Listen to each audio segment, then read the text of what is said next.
जय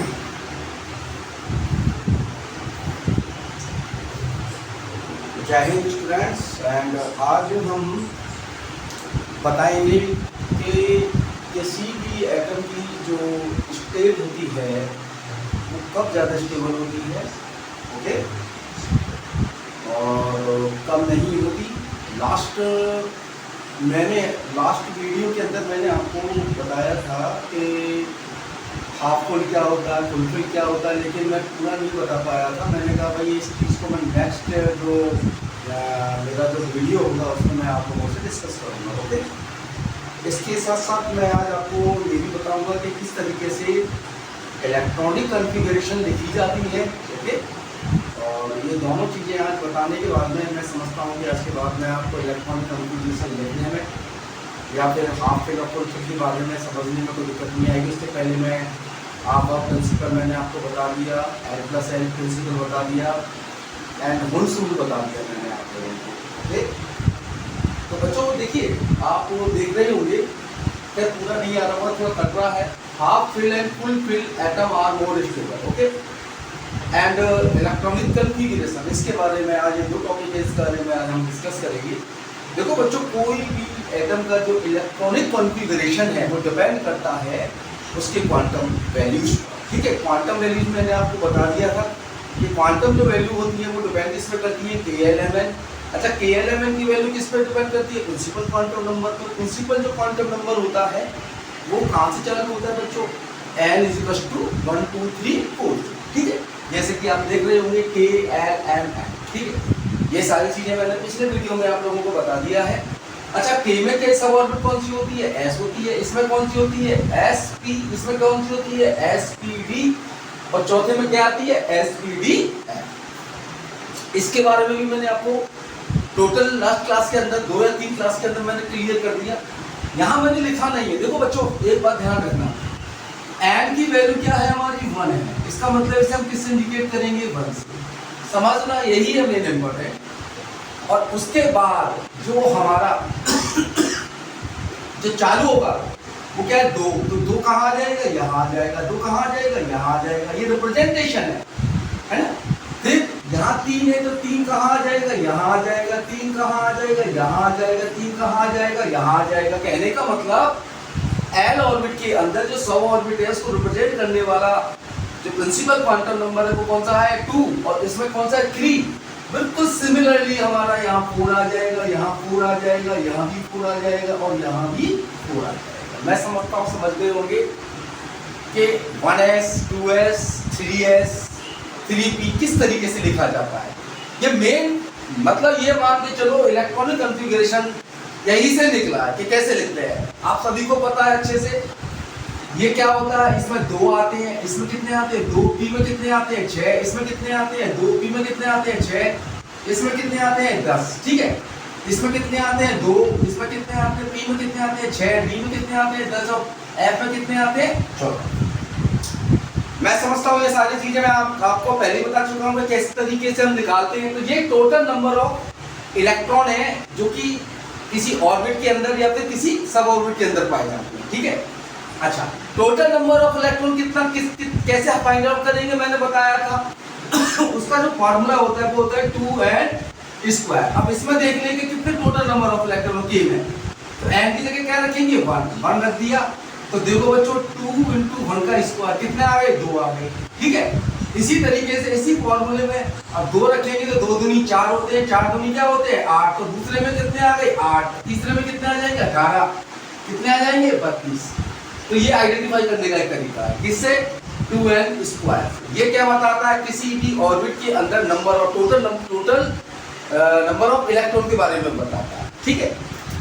अब बात करते हैं हम किसके बारे में, इलेक्ट्रॉनिक कॉन्फ़िगरेशन के बारे में।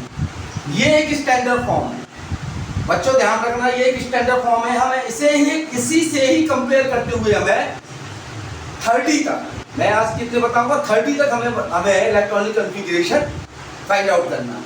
सबसे पहले देखो बच्चों, K ये तो K। अच्छा, K के अंदर 2 ही एलिमेंट आते हैं और उसको रिप्रेजेंट करने वाला नंबर कौन सा है, 1 है। ध्यान रखना कौन सा है, 1। हाइड्रोजन का कितना होता है, 1 होता है। एटॉमिक नंबर कितना होता है, 1। तो देखो बच्चों 1s1 आ गया। देखो 1s, इसमें तो टोटल है, 2 टोटल आ सकते हैं, लेकिन यहाँ कितना आएगा 1। अब हीलियम कितना होता है 2 होता है, तो इसमें कितने आ जाएंगे 1s2। क्यों? क्योंकि लेफ्ट टू राइट के वैल्यू में कोई चेंज नहीं होता। तो के लिए n की वैल्यू क्या होती है? के लिए n की वैल्यू होती है 1 होती है। अब आते हैं दूसरे पे। दूसरा जैसे ही हम नीचे आएंगे तो क्या आ जाएगा L आ जाएगा, और L के लिए n की वैल्यू क्या होती है 2। तो बच्चों ध्यान रखना, इसको मैं ऐसे भी लिख सकता था लेकिन मैंने अभी लिखा नहीं, ठीक है। लिथियम कितना होता है बच्चों? लिथियम होता है 3, तो 1s2 तो ये है, ये रिपीट हो रहा है पूरा ठीक है। तो यहाँ आ जाएगा 2s1, फिर 4 किसका होता है? बेरिलियम का होता है, तो कितना आ जाएगा 1s2 2s2, ठीक है। बी बोरोन में कितना आ जाएगा? 1s2 2s2, तो क्या आ जाएगा 2s2, 2 के बाद में क्या आ जाएगा 2p1। क्यों? क्योंकि हम जानते हैं कि L के अंदर P भी आता है। तो देखो P आ गया। P कहाँ तक भरा जाएगा? 6 तक भरा जाएगा। कितने इलेक्ट्रॉन आते हैं? 6, है ना। 6 में क्या आ जाएगा? P में क्या आ जाएगा? P2 आ जाएगा, क्योंकि ये तो सेम रहेंगे, ये रिपीट होंगे, ये तो बार बार रिपीट होंगे। हमें बस कौन सी वैल्यू देखनी है? इस वाली वैल्यू देखिए P की, और ये जब तक देखनी है जब तक कि P फुल ना हो जाए। और P में नंबर ऑफ इलेक्ट्रॉन कितने आते हैं? 6 आते हैं। आ गए 6। अब देखो यार नाइट्रोजन 7 कितने 2 से कितने में कन्वर्ट हो जाएगा? 3 में। O8 किसमें कन्वर्ट हो जाएगा? 4 में। F में किसमें कन्वर्ट हो जाएगा? 5 में, ठीक है। अब जैसे ही ये नियोन पे आता है, नियोन का जो एटॉमिक नंबर होता है वो कितना होता है बच्चों? 10, जो मैंने यहाँ आपको बताया कितना होता है 10। तो जैसे यहाँ आया 1s2 2s2 2p6, तो ये क्या हो गया? स्टेबल हो गया, ठीक है। हीलियम के बाद में क्या आता है? नियोन, और नियोन के बाद में क्या आता है? ऑर्गन। अब देखो बच्चों, जो ये नियोन है, जो हमारा ये नियोन आया है, इलेक्ट्रॉनिक कॉन्फ़िगरेशन जो नियोन आया है, किसके लिए आया? L के लिए। जब हम M में आएंगे, कहाँ आएंगे? L, sodium. नियोन के बाद में क्या आता है? सोडियम। तो बच्चों एक बार ध्यान रखना, इसको पूरा लिखने की हमें कोई आवश्यकता नहीं है, ठीक है। इसको रिप्रेजेंट क्या कर देगा? नियोन। नियोन को हम जानते हैं, लिख चुके हैं, ऑलरेडी हम डिस्कस कर चुके हैं। कितना होता है नियोन का electronic configuration? 1s2 2s2 2p6। बस उसके बाद में यानी 11 होता है। फिर किस में जाएगा? ये 3s1 में जाएगा। क्यों? क्योंकि यहाँ पे जो रिप्रेजेंटेशन है प्रिंसिपल क्वांटम नंबर का, वो कहाँ से चालू होता है? 3 से, ठीक है। तो अब हमें ये 3 वाली ऑर्बिट देखनी पड़ेगी, 3s 3p एंड 3d। फिर मैंगनीज से 12 आ गया। मैंगनीज से 12 में s पे कितने एक और इलेक्ट्रॉन आ जाएंगे? कितने आ जाएंगे? 2। फिर अब एल्यूमिनियम 13 पे आ जाएंगे, तो 2 ही आ सकते हैं मैक्सिमम। तो ये अगला वाला इलेक्ट्रॉन किसमें चला जाएगा? 3p में चला जाएगा। फिर सिलिकॉन 14, अगला वाला इलेक्ट्रॉन किसमें चला जाएगा? p2 में चला जाएगा। ये जब तक बढ़ते जाएंगे जब तक कि p6 पूरा कंप्लीट ना हो जाए। फास्फोरस में कितने आएंगे? 3 आ जाएंगे p में। और सल्फर कितना होता है? 16। देखो बच्चों, ये नियोन हम पहले डिस्कस कर चुके हैं, इसीलिए रिपीट करने की कोई जरूरत नहीं है, ठीक है। तो 3p4 होगा। क्लोरीन कितना होता है? 70। Neon 3s2 and 3p5, okay. अब जैसे ही नेक्स्ट आएगा ऑर्गन, ऑर्गन का कितना होता है? 18 होता है। तो देख लो बच्चों, 18 आ गया, आ गया 18। इसको मैंने पूरा लिखा जैसे कि आपको समझ में आ जाए। 1s2 2s2 2p6, ये किसका था? नियोन का, लिख दिया। फिर किसका आएगा? फिर आगे वाले का आएगा 3s2 and 3p6। इसका मतलब ये भी हमारा कंप्लीट हो गया। अब देखो बच्चों, ऑर्गन के बाद में फिर चौथा आता है। कौन सा आता है? n आता है। n आ गया। कहां से चालू होता है? 19 से चालू होता है। 19 एटॉमिक नंबर कितना होता है? 90। बिल्कुल सिमिलरली वैसे ही हम इसे बताएंगे जैसे कि हमने पहले बताया था। नियोन लेंगे, जैसे नियोन को हमने लिखा नहीं उसका इलेक्ट्रॉनिक कॉन्फ़िगरेशन, बट हमने सिर्फ नियोन के इंडिकेशन से बता दिया कि इसका इलेक्ट्रॉन कॉन्फ़िगरेशन ये होता है। क्योंकि हमें मालूम है ऑर्गन का ये होता है, इसीलिए n के अंदर जैसे हम नीचे आते हैं, और n की वैल्यू क्या रिप्रेजेंट करती है? 4। n के लिए जो n है उसके लिए n प्रिंसिपल क्वांटम नंबर की वैल्यू कितनी होती है बच्चों? 4 होती है। कितनी होती है? 4 होती है। तो ऑर्गन तो कैसे लिख दिया, इसको रिप्रेजेंट कर दिया। फिर क्या आएगा? 4s1। फिर कैल्शियम 20 क्या जाएगा? 4s2। बच्चों n प्लस l नियम मैंने बताया था, n प्लस l प्रिंसिपल के आधार पर जैसे ही हम डी ब्लॉक के अंदर चालू करते हैं तो स्कैंडियम से चालू होता है। डी ब्लॉक कहां से चालू होता है? स्कैंडियम। और स्कैंडियम का एटॉमिक नंबर कितना है? 21। तो ऑर्गन अब ये 4s2 में ना जाके 4p में ना जाके किस में आ जाएगा, 3d में। उल्टा उल्टा किस में जाएगा, 3d में। बता चुका था, मैं बता चुका था पहले भी कि n प्लस l के लिए जिस सब ऑर्बिट के लिए सब ऑर्बिट है उसके लिए n प्लस l के लिए n प्लस l की वैल्यू मिनिमम होगी, ठीक है। n प्लस l की वैल्यू मिनिमम होगी, इलेक्ट्रॉन उस सब ऑर्बिट के अंदर एंटर, ठीक है। तो यहाँ मैं एक बात बता देता हूँ, 3d है, ठीक है। अब n की वैल्यू देख लेते हैं, n की वैल्यू क्या है, n की वैल्यू है n प्लस l, n की वैल्यू कितनी हो गई, 3 हो गई, ठीक है। अब देखो बच्चों, ठीक है, 1 0 1 2 और इसके लिए कितनी हो जाएगी, 2 हो जाएगी, कितनी हो जाएगी, 2 होने के बाद में कितने हो गए, 5 हो गए। अब ये 4s2 तो ये फुल है ही है, लेकिन अब 4p आएगा तो 4p के लिए क्या आएगा, 4p के लिए n प्लस l की वैल्यू निकाल लेते हैं, कितनी आ जाएगी, 4p के लिए कितनी होगी, 1 का मतलब कितना हो गया, 5, ठीक है। अब देखो दोनों में कंपेयर करेंगे तो एक तो दोनों में 5 मिल रहा है, दोनों में हमें 5 मिल रहा है। तो इस तरह की जब कभी भी कोई प्रॉब्लम आ जाती है, जब दोनों सेम आ जाए n प्लस l की वैल्यू, तो इलेक्ट्रॉन उस सब ऑर्बिट के अंदर एंटर करेगा जिसके लिए n की वैल्यू क्या हो, मिनिमम हो, n की वैल्यू। तो सीधी सी बात है, 3d के लिए मिनिमम है, किसके लिए मिनिमम है, 3d के लिए, इसीलिए इलेक्ट्रॉन कहाँ जाएगा, d में जाएगा, ओके, d में नहीं जाएगा। तो स्टैंड ऑर्गन ये अपना आपने देख लिया, स्टैंडियम में 3d1, फिर टाइटेनियम आता है। अब d, अब आंख बंद करने का मतलब ये है D में एंटर आता ही जाएगा जब तक कि वो पूरा कंप्लीट 10 से पूरा ना हो जाए। आगे वाला टाइटेनियम कितना आएगा, 3d2, फिर आएगा वेनेडियम 23, कितना आएगा, 3d3, 4s2।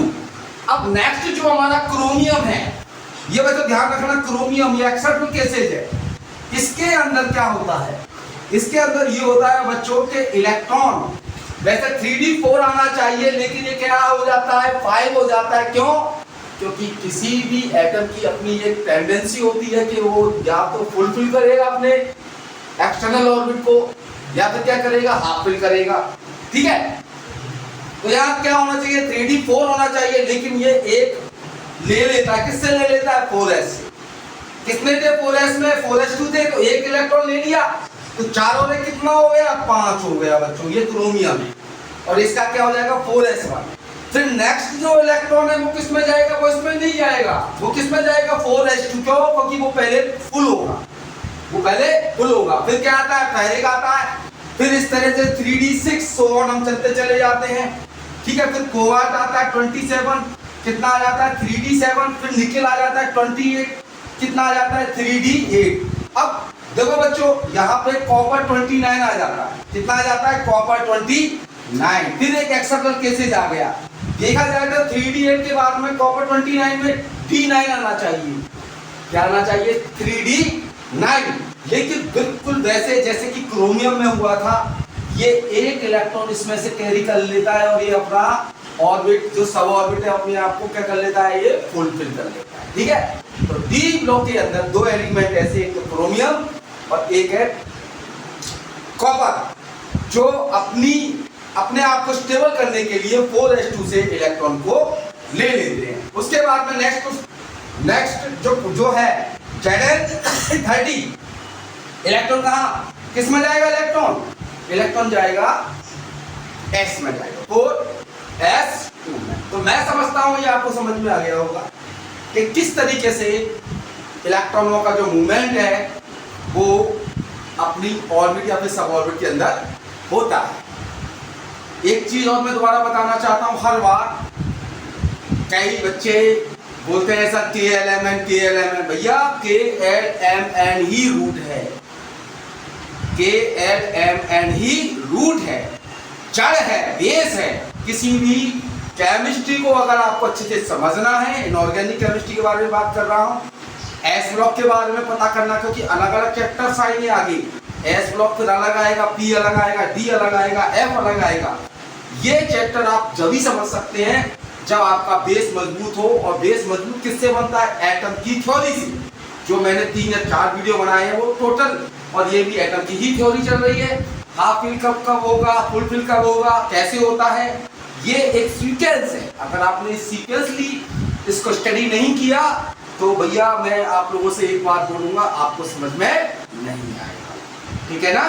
तो ये आपको अगर मेरा ये फास्ट लग रहा हो तो आप उसको पॉज करके या रिवर्स करके बार बार आप इस वीडियो को देख सकते हैं अगेन एंड अगेन। एंड मैं आशा करता हूँ कि इससे रिलेटेड अगर कोई प्रॉब्लम अगर आपको आती है तो प्लीज मेरा एक निवेदन है आप लोगों से, आप कमेंट बॉक्स में अपना नाम लिख के और बता दें कि सर ये चीज़ हमें समझ में नहीं आए इतने नंबर से, तो मैं हो सकता है कि उसी समय आपको मैं उसका प्रॉब्लम का सॉल्यूशन, ठीक है। तो आज की क्लास हम यहीं पर ऑफ करते हैं और मैं ऐसी आशा करता हूं कि आप लोगों को मेरे वीडियो पसंद आ रही होंगे, ठीक है। ये मेरा भक्कर प्रयास है कि ज़्यादा से ज़्यादा जो मेरी नॉलेज है मैं आपको दूँ, ठीक है। मैं किसी से कोई कंपेयर नहीं कर रहा, मैंने किसी के बारे में नाम नहीं ले रहा, बस मैं अपना काम कर रहा हूँ। अगर आपको काम मेरा अच्छा लगे तो प्लीज़ मेरे इस चैनल को लाइक, सब्सक्राइब एंड शेयर करिएगा, है ना। जिससे क्या है कि मेरे को मोटिवेशन मिलेगा कि हाँ जो मेरी मेहनत है वो एक सफलता की तरफ बढ़ रही है, और जिसमें कि आप लोगों का सहयोग होना बहुत जरूरी है। धन्यवाद। जय हिंद।